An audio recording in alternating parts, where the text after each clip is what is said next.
প্রিয় ও স্নেহের 2024 সালের নতুন বছরে 4th শ্রেণীর ছাত্রছাত্রী বন্ধুরা, আশা করি তোমার সবাই ভালো আছো।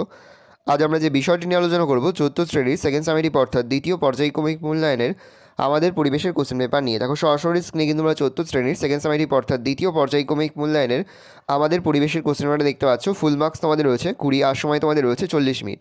তবে একে দাগে রয়েছে সঠিক উত্তরের মাথায় টিক চিহ্ন দাও, প্রশ্নের মান হাফ করে, হাফ গুণ 6 = 3। প্রথম, দূরবীন আবিষ্কার করেন আর্যভট্ট, গ্যালিলিও গ্যালিলি, রাকেশ শর্মা। উত্তর হবে গ্যালিলিও গ্যালিলি। তাহলে দূরবীক্ষণ যন্ত্র আবিষ্কার করে গ্যালিলিও গ্যালিলি। পরের প্রশ্ন, পটুয়ারা তৈরি করেন মাদুর, চিরুনি না পুতুল? উত্তর হবে পুতুল। তাহলে পটুয়ারা তৈরি করেন পুতুল। পরের প্রশ্ন, ছায়ার দৈর্ঘ্য সবচেয়ে ছোট হয় সকালে, দুপুরে না রাতে? উত্তর হবে দুপুরে। তাহলে ছায়ার দৈর্ঘ্য সবচেয়ে ছোট হয় দুপুরে। পরের প্রশ্ন, মঙ্গল গ্রহের বুকে নেমেছে যে সন্ধানী যান তার নাম কিউরিওসিটি, ক্যাসিনি, লাইকা? উত্তর হবে কিউরিওসিটি। পরের প্রশ্ন, ব্রোঞ্জ তৈরি হয় যে দুটি মিশিয়ে, সেগুলি হলো লোহা ও টিন, তামা ও টিন, লোহা ও তামা? উত্তর হবে তামা ও টিন। পরের প্রশ্ন, একটি বলয় গ্রহ হলো বুধ, পৃথিবী না শনি? উত্তর হবে শনি। তাহলে একটি বলয় গ্রহ হলো শনি। 2 থেকে শূন্যস্থান পূরণ করো, প্রশ্নের মান 1 করে 1 × 3 = 3। প্রথম, সৌরজগতের সবচেয়ে বড় গ্রহের নাম কি? উত্তর লিখবে বৃহস্পতি। তাহলে সৌরজগতের সবচেয়ে বড় গ্রহের নাম হচ্ছে বৃহস্পতি। পরের প্রশ্ন, চিত্ররঞ্জনে রয়েছে ড্যাশ তৈরির কারখানা? উত্তর লিখবে রেল ইঞ্জিন। তাহলে চিত্ররঞ্জনে রয়েছে রেল ইঞ্জিন তৈরির কারখানা। পরের প্রশ্ন, ড্যাশ পাতার রস আমাশয়কে করে বশ? উত্তর লিখবে আমরুল। আমরুল পাতার রস আমাশয়কে করে বশ। 3 জায়গায় ঠিক বাক্যের ভিতরে টিক আর ভুল বাক্যের পাশে ক্রস চিহ্ন দাও। প্রশ্নের মান হাফ করে, হাফ গুণ 4 = 2। টয় ট্রেন পুরুলিয়া গেলে দেখতে পাবো? উত্তর হবে ভুল। তাহলে আমরা ক্রস চিহ্ন দেবো। সোলার কাজ যারা করেন তাদের মালাকার বলা হয়? উত্তর হবে ঠিক। তাহলে আমরা টিক চিহ্ন দেবো। প্রশ্ন, চাঁদের বুকে প্রথম পা রেখেছিলেন এডউইন অলড্রিন? উত্তর হবে ভুল। তাহলে আমরা ক্রস চিহ্ন দেবো। প্রশ্ন, মানুষ প্রথমে গাছের গুঁড়ি দিয়ে চাকা বানায়? উত্তর হবে ঠিক। তাহলে আমরা টিক চিহ্ন দেবো।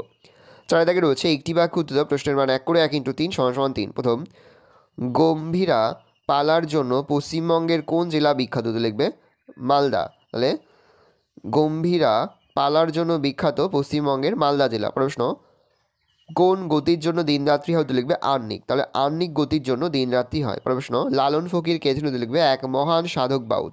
তাহলে লালন ফকির ছিলেন এক মহান সাধক বাউল। 5 দাগে রয়েছে 2টি বা 3টি বাক্যে উত্তর দাও। প্রশ্নের মান 2 করে 2 × 2 = 4।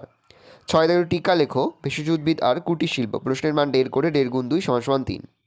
উত্তরে দেখে নাও, যেসব পদার্থ বর্জন করা বা ফেলে দেওয়া হয় তাদের বর্জ্য পদার্থ বলে, যেমন প্লাস্টিকের বোতল, কাচের টুকরো, প্লাস্টিকের প্যাকেট, চিনির কৌটো। গ্রহ আর উপগ্রহের পার্থক্য, গ্রহরা সূর্যের চারিদিকে ঘোরে, উপগ্রহরা গ্রহের চারিদিকে ঘোরে। গ্রহের আয়তন বড়, উপগ্রহের আয়তন ছোট। গ্রহকে বাদ দিয়ে উপগ্রহের অস্তিত্ব সম্ভব নয়, উপগ্রহকে বাদ দিয়ে গ্রহের অস্তিত্ব সম্ভব। বলে টিকা লেখো। 6 দাগে রয়েছে ভেষজ উদ্ভিদ, আমাদের চারপাশে নানা গাছ আমাদের রোগ সারাতে পারে, এইসব উদ্ভিদকে ভেষজ উদ্ভিদ বলা হয়।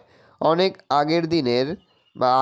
আগের দিনে মানুষ যখন জঙ্গলে ঘুরে বেড়াতো, শাক পাতা ফলমূল খেয়ে বেঁচে থাকতো, সেই সময় থেকেই শরীর খারাপ হলে গাছপালা ও তার শিকড় বাকড় খেয়ে রোগ সারাতো। এমন কোনো গাছ প্রায় নেই যার কোনো ভেষজ গুণ নেই, তাই গাছপালা চেনাটা খুব দরকার, যেমন তুলসী, নিম, বাসক ইত্যাদি। এগুলো হচ্ছে ভেষজ উদ্ভিদের নাম। বলছে কুটির শিল্প কাকে বলে? বাড়ির মধ্যে আরও কম জায়গায় জিনিস করা হলে সেটা কুটির শিল্প, যেমন ধূপ বানানো, জ্যাম, জেলি, আচার তৈরি করা, চানাচুর তৈরি করা ইত্যাদি। ভালো করে উত্তরটা দেখে নাও।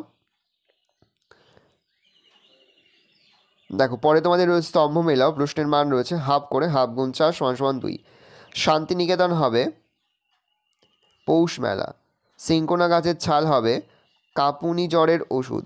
দাহ্য বস্তু হবে কেরোসিন, আর কৃত্রিম উপগ্রহ হবে ইনসার্ট। ভালো করে দেখে নাও, এই রয়েছে টোটাল তোমাদের সেকেন্ড সামেটিভ অর্থাৎ দ্বিতীয় পর্যায়ক্রমিক মূল্যায়নের 4th শ্রেণীর আমাদের পরিবেশের কোশ্চেন পেপার। ভালো তোমরা কোশ্চেন পেপারটা দেখে নাও। আশা করি ভিডিওটা ভালো লেগেছে। ভিডিওটা ভালো লাগলে ভিডিও লাইক করতে একদমই ভুলবে না। আর আমার চ্যানেল নতুন হাত লাল কালার সাবস্ক্রাইব প্রেস করে পাশে বেল আইকনটা প্রেস করে যখন নতুন করে ভিডিও আপলোড করি সবার ফার্স্ট নোটিফিকেশন তোমরা পেয়ে যাও। আর এই ভিডিওটি তোমার বন্ধু বান্ধবী আত্মীয় স্বজন সবার মধ্যে কিন্তু অনেক শেয়ার করে দেয় যারা এবছর 4th শ্রেণীতে পড়ছে। আমরা কিন্তু ইতিমধ্যে 4th শ্রেণীর প্রতি বিষয়ের সিলেবাস, প্রশ্নকার এবং নমুনা প্রশ্নপত্র কিন্তু আপলোড করে দিয়েছি। তোমরা এখনও পর্যন্ত সেই ভিডিওগুলো না দেখে থাকো, ভিডিওগুলো কিন্তু তাড়াতাড়ি দেখে নাও। তোমাদের সকলকে জানাই আগাম পরীক্ষার অনেক শুভেচ্ছা এবং অভিনন্দন। আশা করি সকলের পরীক্ষায় খুব ভালো হবে। ভালো করে তোমরা কোশ্চেন পেপারটা দেখে নাও।